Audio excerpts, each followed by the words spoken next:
Greetings everyone, my name's Dan and this is the DanOCan.com YouTube channel. Now if you have watched the channel for any length of time, you probably know there's a few things that I really am passionate about. And one of them is vintage postcards. You might remember this one from my Nanton water tap video that I did a few months ago. Or you might remember that I have a love of vintage motels, such as the Bluebird in Claresholm, Alberta, that I stayed at a year or two ago now, probably 2 years ago now. But that was another great vintage motel and a postcard associated with it. And I've got a whole bunch more here that I plan on trying to do some sort of video with. But today, I want to focus on one specific postcard, and that is this one. This is the Sundeck Motel in Medicine Hat, Alberta. Let's get into the story now.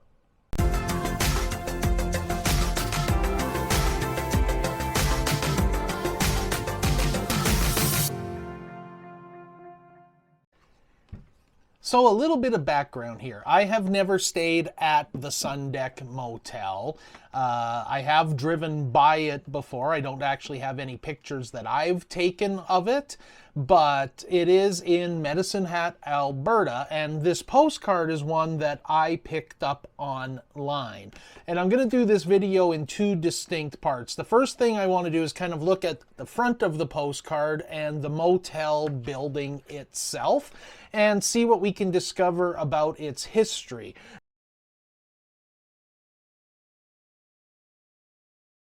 Now, I've kind of alluded to it already, but the first thing to determine is the Sundeck Motel still there, the building, and what is it known as today? And believe it or not, the Sundeck Motel is still there, and it is still called the Sundeck Motel.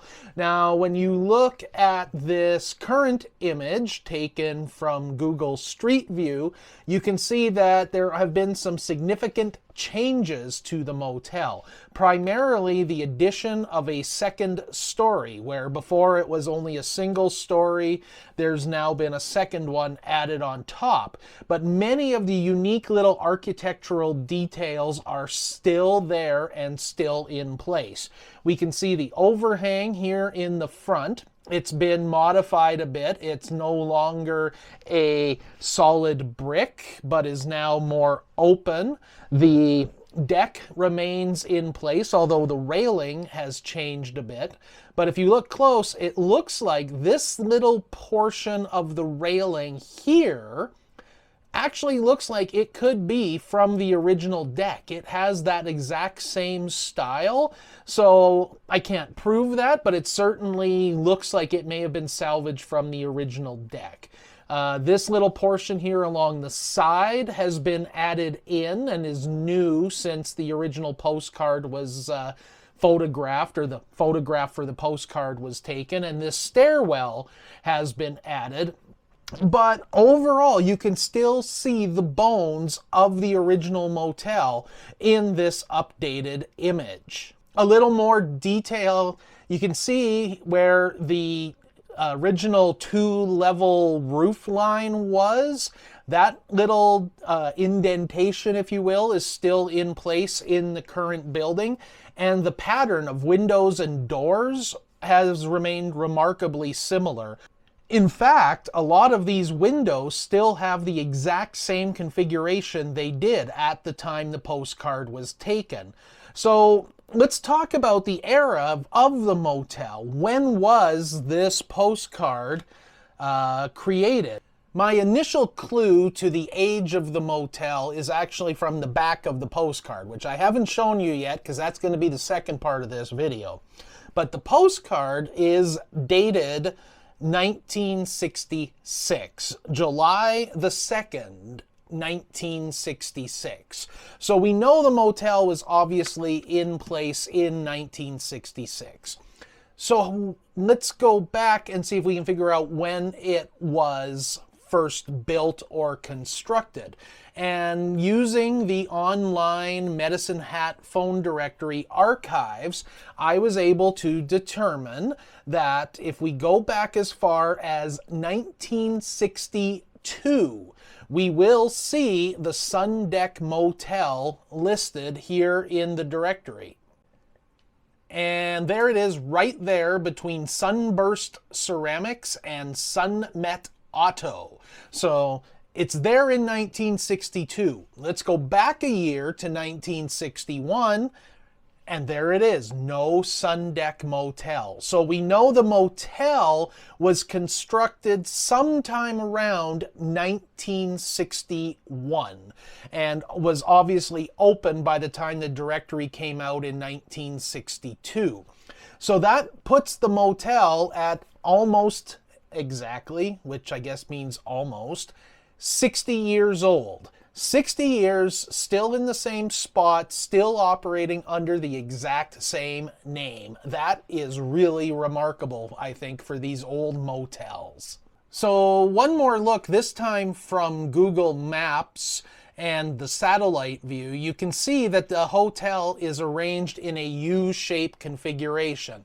Now, I have nothing to prove this, but my gut reaction tells me that it was originally just a single line of motel rooms. And that's going off this postcard. You can see that there's a lot of grass and lawn area in front of the parking strip in front of the motel rooms, whereas today that entire area is all covered in pavement.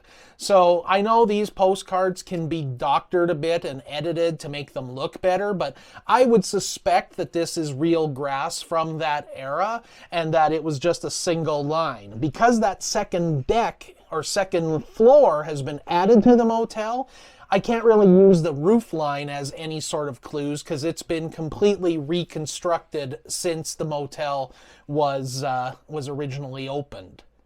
I also managed to find online, I don't actually own it, another later postcard of the Sundeck Motel.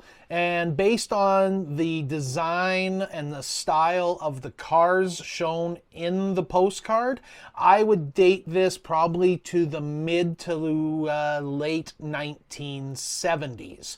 Now, someone who's more of a vehicle expert than me might be able to pinpoint exactly what year these cars are, but I'm putting it in that late 70s era, and you can see in this view that second deck, sorry, I always say the deck because it's the sun deck, that second floor has already been added on to the motel, and it has assumed its U shape.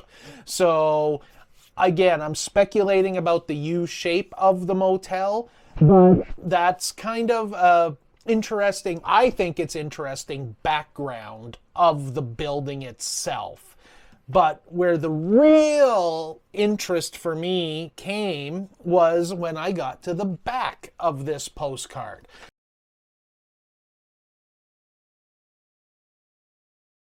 Because this is a used postcard. As I mentioned earlier, it is postmarked July the 2nd, 1966. The postcard is written by someone named Maude and addressed to Mr. and Mrs. Paul Melrose of Olean, New York. At least that's how I believe it's pronounced based off of Wikipedia's pronunciation key. Olean, New York. Let's dig into that a little bit more. So on to the back, and I'm just going to give it a quick read here.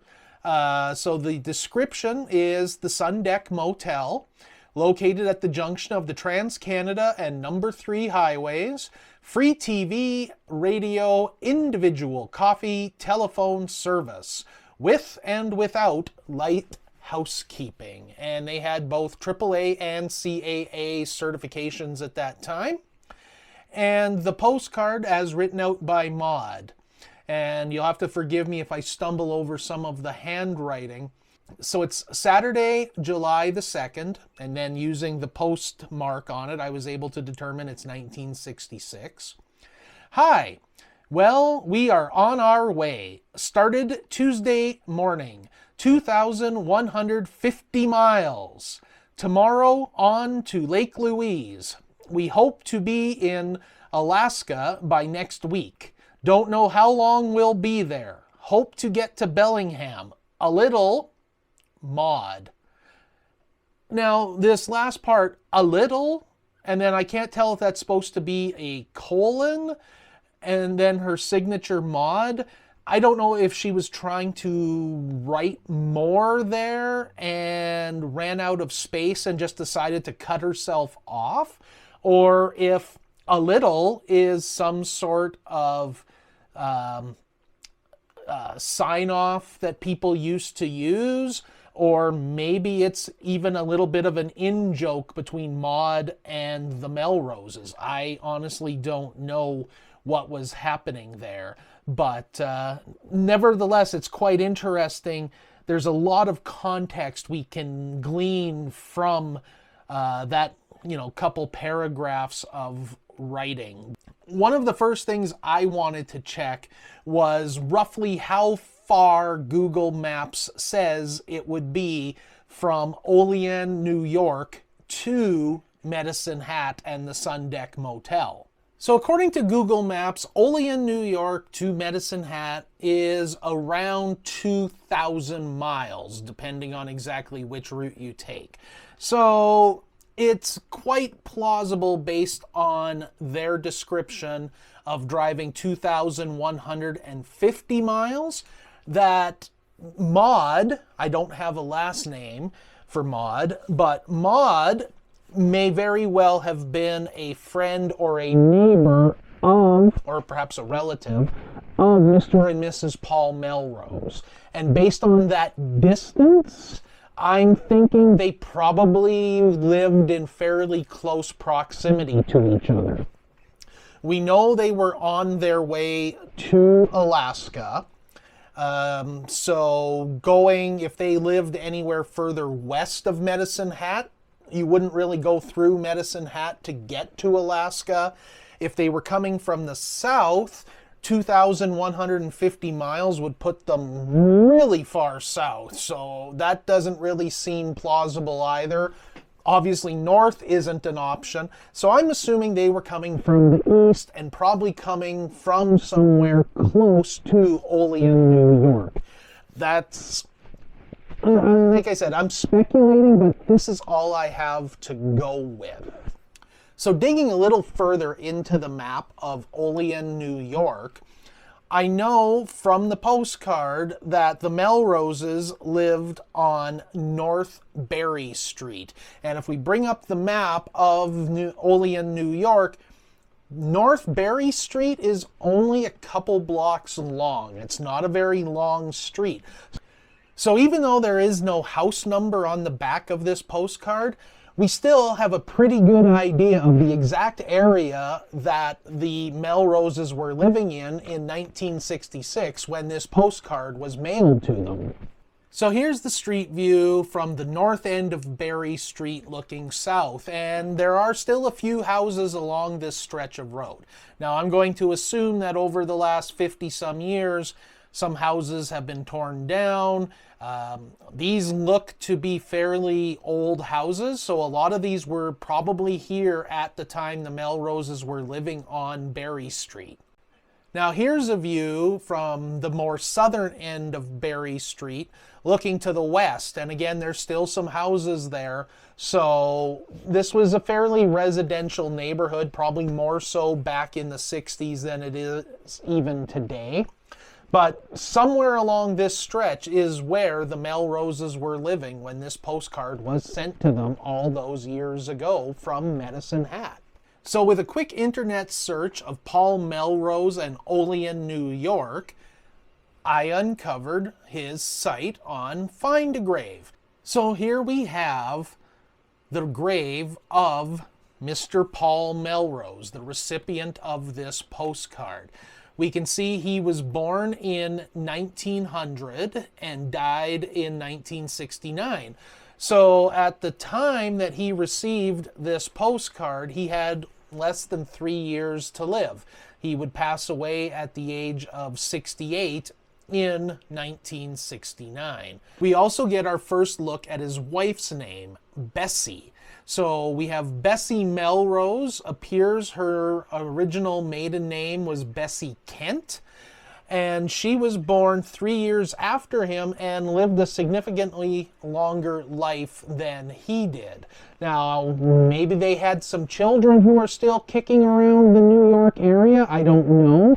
That would be really great if we could actually find out and maybe have one of them contact us here. Because I don't know why. I don't know why this postcard and this, block or two of handwriting on the back is so fascinating. But I really want to know more about the story of the people behind these names. And I hope you find this as interesting as I do, because these are just individual stories that have basically disappeared. They're very ephemeral. They don't really matter to anyone except the people who were involved. But for some reason, this matters to me, and I want to use this random postcard that I bought online as a way of rediscovering their story and bringing it back to life.